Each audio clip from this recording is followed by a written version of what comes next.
guys. Hey, you guys. Well, we are here. You guys really like it. So we are here doing the homie Sherlock. We are open. We're open for business. We're open for it. Okay. So today, Sherlock, as you can see by the title, I mean, what I'm calling it is Sherlock is putting grown men in time out, period. But the real name of the case is, let me get to it. Sorry, y'all. The Adventure of the Three Students. Okay.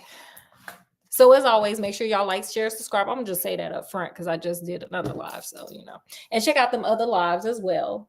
I'm not doing my wine today. Look at what I'm doing. I have crossed oceans of time to find you from Bram Stoker's Dracula. If y'all ain't seen that movie, it was done in 1992. But let me tell you, that is one movie that held up the test of time. Like it's I can't think of his name.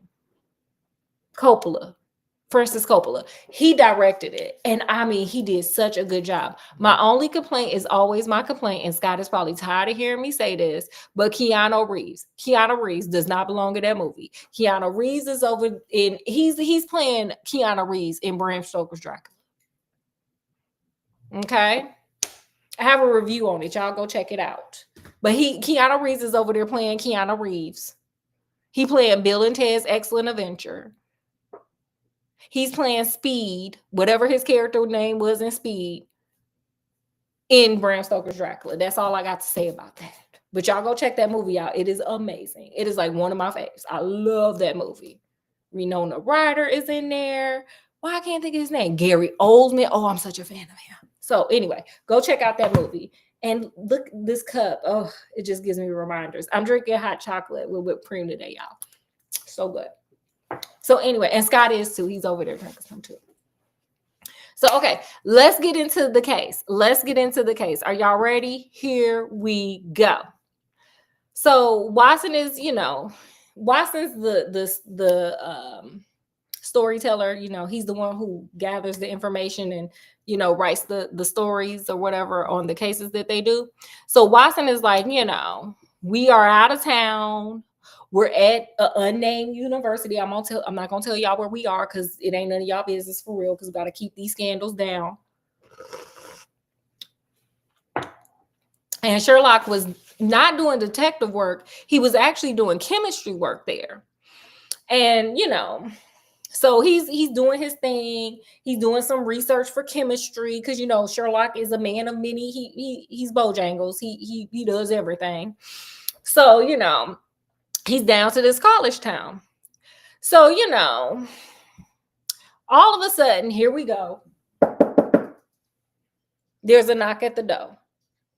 Now, Sherlock is already irritated as hell because he want to be back at 221 B. Baker Street, but he can't. And he wants his untidiness. He wants his chemistry set. He wants his, his sugar booger candy. And he wants his comfort. So he already irritated as hell because he missing home. He homesick. And all of a sudden, here comes some dude named Hilton, which Watson kind of say that he know this dude. He like, we familiar with him. And so Hilton's like, oh my God, Sherlock. Thank God you here. Because let me tell you something. I got something going on. I need your help, blah, blah, blah. Now, I already told y'all, Sherlock a little irritated. Sherlock a little homesick. And he may be going through some withdrawals. We don't know. So Sherlock is like, sir, I am busy. I do not have time today. What I need you to do is go find Detective Lestrade and go let him know your problems. And so Hilton like, absolutely. I ain't leaving. I ain't going nowhere. I need you. The only reason why I'm like not losing my damn mind is because you are in town. You happen to be in town when I needed you. So Sherlock is like, dude, whatever. Just tell me the story and I'll tell you if I even give a damn. And so Hilton's like, well, also Hilton puts it out there. He's like, if I tell the police and this story get out, I'm going to lose my job. I mean, the college is going to get a bad reputation. So Sherlock's like, go ahead, go off, sir. So the dude's like, I am a Greek professor. And tomorrow, I'm administering this big old test about Greek.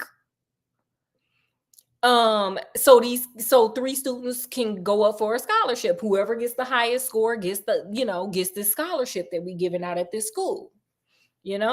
And these people need to translate. I think it was like translate a long Greek passage. I think he was like a Greek language professor, and they had to translate this long Greek passage. So of course they didn't want the students to know, so they sent it to like some crazy printing press. The printing press sent it back, and a professor was supposed to go over the text and make sure it was accurate so he could administer the test. So, they give him the papers, or they send him the little papers or whatever for him to go over. And he's going over it. But then he was like, oh, I'm supposed to be going on a date. I don't know what. He just had to leave out for an hour. So he left for an hour. And my man come back. And somebody been in his damn office. He came in. He looked at the door open. The key is in the door. He go into his office, papers everywhere. Them damn papers were everywhere. And he was like, oh, what the hell? So he goes and talks to he calls for the butler, Bannister, because it was Bannister keys. He was like, there's only 2 keys to this door, to my door, to my office, and then my bedroom. There's only 2 keys. I got one, my butler Bannister got the other. So he calls for Bannister. He's like, Bannister, get your ass up here. So Bannister come up there and he's like, hey, sir, what's up? And he's like, is this your key in the door? And Bannister's like, yeah. Oops. I forgot to lock the door back when I brought you your tea and you weren't here. So, then the dude was like, and then Hilton was like, after that, I ran over here because I need to figure out who was rummaging through the papers because they ain't supposed to test. And this is a big old scandal because if somebody finds out that somebody had an edge on this test, we going to have some problems and I'm going to lose my job. The university is going to lose some credibility. Right. Okay, you keeping up, Scott? What you got? Y'all keeping up? What we got here? We got a mystery. Period. So Sherlock was like, you know what? This sounds kind of interesting. Right now I'm doing chemistry. I ain't done no mysteries in a minute. So, hey, let's hop up on it. Come on, Watson. So Sherlock was like, I got a couple of questions. And so, Hilton's like, what's up? So he's like, this butler, Bannister, is he trustworthy? And Hilton like, yeah, he been with me for like 9-10 years. He real trustworthy. Like, he ain't never came up on no scandal. He an honest dude. I like him. He cool. He good people. And so Sherlock was like, has he ever done this before? And Hilton's like, yeah, he's left the key in there before. It's an accident. I believe it to be an accident. So Sherlock is like, why didn't you send Bannister over here? And here goes that brandy thing again. I guess it was like a known thing in at least the UK, we know, to just give somebody brandy if they pass out. So anyway, here we go again. If you pass out, get the brandy. Okay. Administer, do it through IV, do a trach, whatever you got to do, get that brandy in them. So here we go. So Sherlock was like, well, where's Bannister? Why didn't you send Bannister? And Hilton was like, oh man, when I told Bannister about it, he ended up fainting in a chair and I couldn't get him up. So I just gave him some brandy and left him there and ran over here. And I'm like, the man that passed out, you didn't just got him drunk and then just ran over to Sherlock. Period. You got to do what you got to do. Yeah. Period. So, Sherlock's like, okay, let's get on over there to this. He asked one more question. I forgot about this. One more question. He was like, because there are 3 students that live in this, like above where the test is taken, like above where this dude is, above his office. So Sherlock was like, okay, we got the 3 dudes that live there. Did anybody come into your office? Did anybody know that this test thing was coming? And Hilton's like, no. So Sherlock is like, did anybody see the test there or come into your office? And Hilton's like, yeah, we got Roz. He from India. He an Indian. Roz came to visit, but the test was all rolled up and packaged up, so he wouldn't have known nothing about it. It just looked like a letter. You know, he wouldn't have known. Nobody should have known, not even Bannister. So Sherlock, okay, Sherlock, like, cool. You know what? I got time today. I changed my mind. I got time today. Let's get on this case. Let's see what's going on here. So they hop on over to the crime scene, aka the office. And so Sherlock, like, let's look at this window over here. Let me look at this window. See that cat over there? Let's look at all this foolishness here. And so Bannister's like, or not Bannister, I'm sorry. Hilton's like, but the person didn't come through the window. Sherlock is like, did you come and ask me to investigate this? Or did you want to just take this and investigate it yourself? Want to take this, Scott? You want to do it by yourself? No. Okay, get it together. Don't ask no questions, but let me do this. I'm a grown man. So then Sherlock, is walking around. He goes in the office and he looking around on the floor and he's like, what's this? What's this right here? And it's this weird gray clay thingy. So he's like, okay, cool. We got this. That's weird. Y'all come on in here. And then Sherlock's looking around on the desk and he's like, what's this? Is that a pencil lead? Is that some pencil shavings? Peculiar. Curious. So he was like, what's this door over here? And so the dude's like, oh, that's my bedroom. He's like, let's go on in there. So he looking around. He like, oh, is that another piece of little gray clay stuff? In your bedroom? I bet you didn't think he was in there. And so the professors or Hilton is like, okay, what are you, okay, what is all this? I don't know what all this is. What is all this? And Sherlock is like, don't worry about it. Bring me Bannister. Let me talk to Bannister before I give you what I'm going to do here. So Bannister come on in there. And Sherlock is asking him questions. And he's like, do you have a habit of leaving a key in the door? Like, are you, like, sir, do you even know what you're doing? You had one job. And, And so then Sherlock is like, okay, so you felt faint. Why did you go from this door over here where you were all the way to that chair over there? And Bannister was like, I don't know. I just felt like passing out where I felt like passing out. I'm drunk as hell. Leave me alone. He gave me brandy. He didn't say that. I kind of said that, but And Sherlock was like, okay, cool. Whatever, Bannister, go away. And so Hilton then is asking Sherlock, okay, what we got here? And Sherlock is like, let me tell you something. First of all, the reason why these papers are all moved all over the place is because the person that did this was over there by the desk copying stuff to make sure he didn't see you. But then you surprised him, okay? You came up in through a different door and surprised this poor man. So he hurried up, grabbed his stuff. He was like, that's where this little, this scratch, this little thing on this table, that's a scratch. He was like, but clearly whatever happened, there's a pencil lead here and some shavings. The person who did this also, broke their pencil because they were trying to write real quick.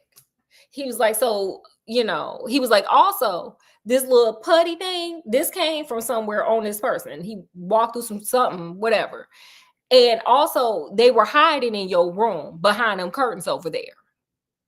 So when you came in, you startled them, surprised them. They hurried up and grabbed something off the thing, which caused a scratch on your desk, and ran up in your bedroom and hid behind the curtain. And Hilton is like, oh my God, they were in the room with me and Bannister. And Sherlock is like, yes, sir, you didn't, sir, did you even look at anything? Or did you just throw some brandy in that man's mouth and then run over there to me? Did you even try?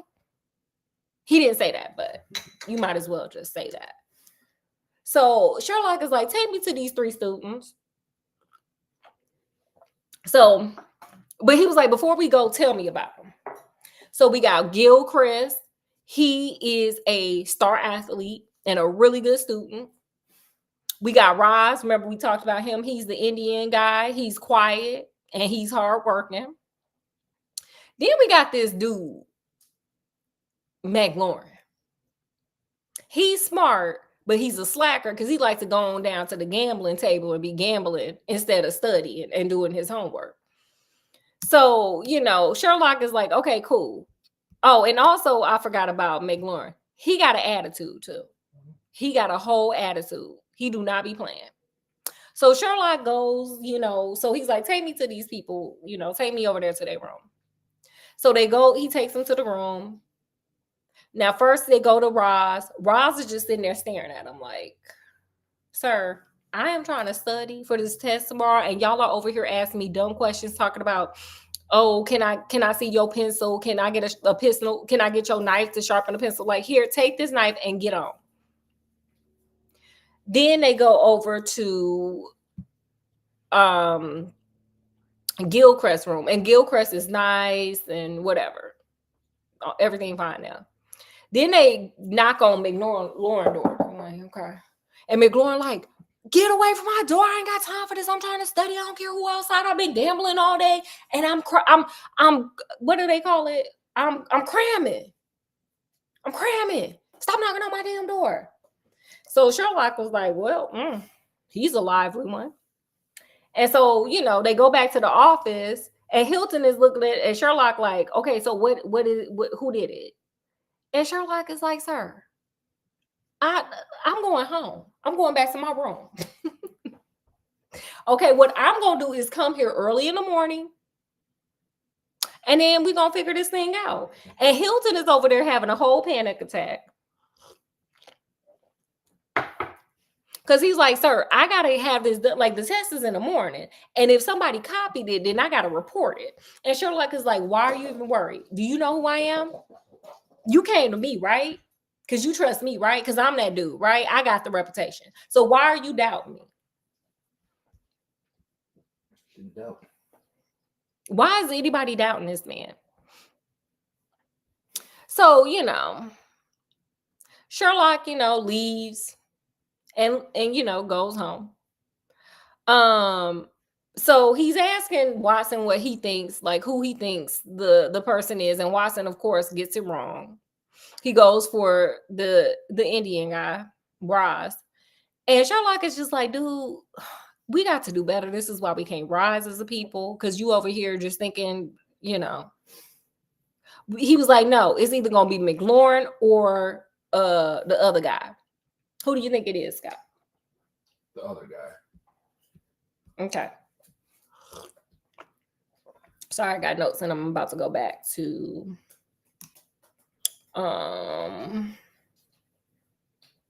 Gilchrist. That was his name. I have to go back.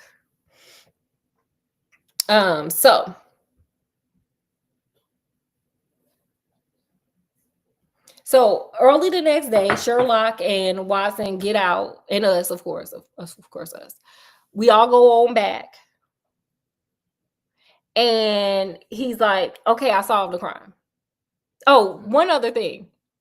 Sherlock also said, how tall are these people? Because, he didn't see, McLaurin. He had saw Roz and he had saw Gilchrist, but he was like, I don't remember their heights. Who's the tallest? Who's the shortest? And Roz was the shortest. McLaurin was the middle person, and then Gilchrist was the tallest. And Sherlock was like, okay, cool. I'm going to go lay down because it's almost 9:00. So he comes back the next day and he's like, okay, I solved it. So Sherlock's like, bring Bannister here. Bring him here.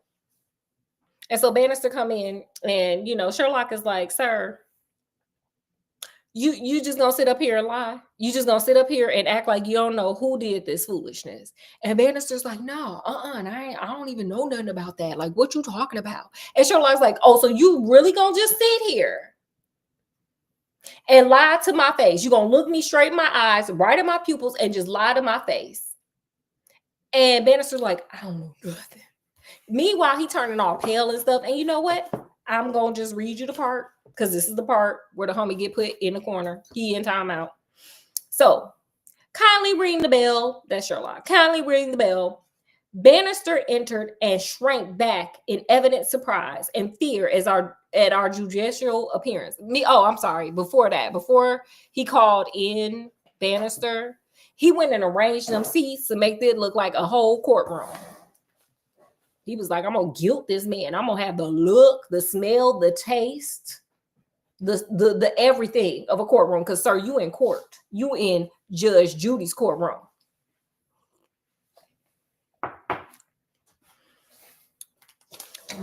You will kindly close the door, said Holmes. Now, Bannister, will you please tell us the truth about yesterday's incident? The man turned white to the roots of his hair. I have told you everything, sir. Nothing to add. Nothing at all, sir. Well, then, I must make some suggestions to you. When you sat down on that chair yesterday, did you do so in order to conceal some object which would have shown who it had been in the room? Bannister's face was ghastly. No, sir, certainly not. It was only a suggestion, said Holmes suavely. I frankly admit that I am unable to prove it, but it seems probable enough since the moment that Mr. Soames was back was turned, you released the man who hid in that bedroom. Bannister's lips licked his dry lips. Ugh. His tongue probably got stuck on his lips. Ew. He just sound real nervous. Have you ever been real nervous before? Like you got to give like a speech in front of people and your whole mouth go dry? I feel like that's what Bannister was having. Some dry mouth.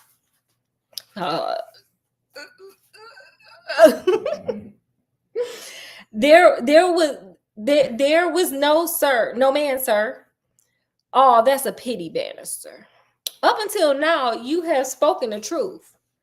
But now I know that you have lied. The man's face was set in sullen defiance. There was no man, sir. Come, Bannister. No, sir. There was no one. In that case, you can give us no further information. Would you please remain in the room? Stand over there near the bedroom door. Now, Soames, I'm going to ask you to have the great kindness to go up to the room of young Gilchrist and to ask him to step down into yours. Look, Bannister got put in the corner. He was like, oh, okay, so you're going to sit here and lie to me just like his mom, like somebody's mama. Oh, so you're going to sit here and tell me that you did your homework. Oh, so you're going to sit here and tell me that you took a bath? Go over there because I'm tired. That's what Sherlock did to him. I've done it and had it done to me. You ever lied to your parents and they told you to go away? Mm-hmm. So anyway, so Sherlock is like, go stand in the corner over there, honey. Because what you're not going to do is sit up here and lie to me like I'm stupid. Somebody go get Gilchrist. So Gilchrist, comes on in. And he look over there at Bannister. Gilchrist come in and he looking at Bannister and Bannister looking at him. And Bannister's like, sir, I ain't say nothing. I ain't tell him nothing. And Sherlock was like, see right there. See right there. Hit dogs howling, honey. Hit dogs howling. He was like, I know you're guilty from you over there. Just, you can't even shut up. And you in the corner. So, Gilchrist is like, oh my God. He broke down. Gilchrist just broke on down. And he was like, you know what? I had a letter here that basically was saying that I'm about to go to Australia. I don't know why everybody in the UK go to Australia, but that's kind of what they do. Because, we're reading another book called Great Expectations that's around the same time frame, and everybody just be hightailing it to Australia. It must have been fun. I don't know. So he was like, I was about to go to Australia and become a police officer. So I wasn't even going to take the test. I got a letter right here. And so Sherlock's like, well, you know what? Since you know the whole story, and you know I know the whole story, like, sir, you know I know the whole story. Did you want to tell it, or did I want to tell it? And he was like, actually, no. I'm gonna tell it. You just let me know the parts that I get wrong, sir. But I'm pretty sure I'm right because I'm Sherlock Holmes. Like, okay, I wasn't born. I was born at night, not last night, baby. Okay, period. So Sherlock is like, okay. So Gilchrist is a track star, I guess, that wears cleats. I didn't know cleats were invented back then. I guess they've been around for a very long time. So Gilchrist was walking back one day, from his track and field meet or whatever he was doing. I don't know what he was doing. And he looks in the room and he's like, oh, snap. He looks in the professor's window and he's like, oh, snap. Is that the test that we got to take? I guess I can go ahead and cheat on the test. So that's why Sherlock was like, how tall is the tallest one? Because Sherlock is like, I'm 6 foot. And I couldn't see over the window, but with cleats, he was like, but Gilchrist is taller than me. And with them cleats, that fool was over there like, okay, girl, I see the test. I won't cheat. So Gilchrist comes in to the professor's office and he had an alibi just in case the professor's like, what are you doing in my room? He could say, I just had some questions about the test. So he goes in there and he starts copying it down. He did exactly what Holmes said, took it over to the table and was copying it down. But then here come the professor. And so he had to run in the room and hide because he didn't want to get caught with the papers all in the wrong place. Like, you can't lie through that. Also, he did break the lead tip and he had to cut it back. And so he's in there and, he's hiding behind the curtains. And so then Bannister, he's like, Bannister, you saw that the little boy left his gloves sitting on Bannister finally speaks up and he's like, oh, I saw that, Gilchrist's gloves were sitting on the chair. Sorry, my eyes are itching. I saw Gilchrist's gloves were sitting on the chair. So I hurry up and sat on them because if he had seen the gloves for, I don't know, I guess maybe he's a pole vaulter. I don't know what this kid does. If he had saw the gloves, then the professor would have known. And so Sherlock is like, sir, Bannister, sir, why are you doing all this for this little boy? Are y'all lovers? Like, what's going on? He didn't say that. And so Bannister then says, before I got here, like 10 years ago, I was the butler for his daddy. His daddy was rich too. And he was like, his dad was like my good friend, and it's a shame that his daddy turned to gambling and went on and gambled away all the money because then I couldn't work there no more because they couldn't pay me. And then, of course, his daddy unalived himself because he was in such debt. So from that, I felt guilty. I don't know why. But he was like, I felt guilty. So, I decided to look out for, Gilchrist. And so he was like, I didn't want him to get in trouble for cheating because I know he's better than that. I've raised him since he was a little boy. Even though, you left 10 years ago, so I don't know. And if he's in college, So, so he was like, I went to help him out. So he was like, yes, I did let him out the room. Yes, I did sit on the gloves to hide it. But he was like, let me tell you, here's my redeeming quality, though. Here's my redeeming quality. I did tell him that what he did was wrong, and I convinced him to take his ass on to Australia because what you're not going to do is cheat. Your daddy didn't cheat. That's why he lost all that money gambling, and neither are you, sir. So with that, the test resumed and life went on and everything was all good. Right. And that is the case of the Three Stools. Huh? What? Huh? We solved it. It was just Gilchrist over there trying to cheat. Do you have any lessons learned, Scott? Winners never cheat and cheaters never win. Period. I don't even got nothing behind that. I have nothing behind it. That was like thebomb.com, mil.org.gov, and edu. Sorry, I forgot to turn that candle off from the last time. Okay, now we have our little Scooby snack. Today we have scallop flavored Lay's. Right. Yeah. Okay, let me tell y'all something. With the Asian chips, they do really well with the seafood flavor. What are we, 1 and 3 or something like that? We did have that one that wasn't good. I'm excited I love scallops, so I'm excited to try these scallops. Ooh, it smells good. I'm excited. Ooh, I'm excited. Oh, and make sure y'all put y'all lessons learned down there too. Sorry, y'all.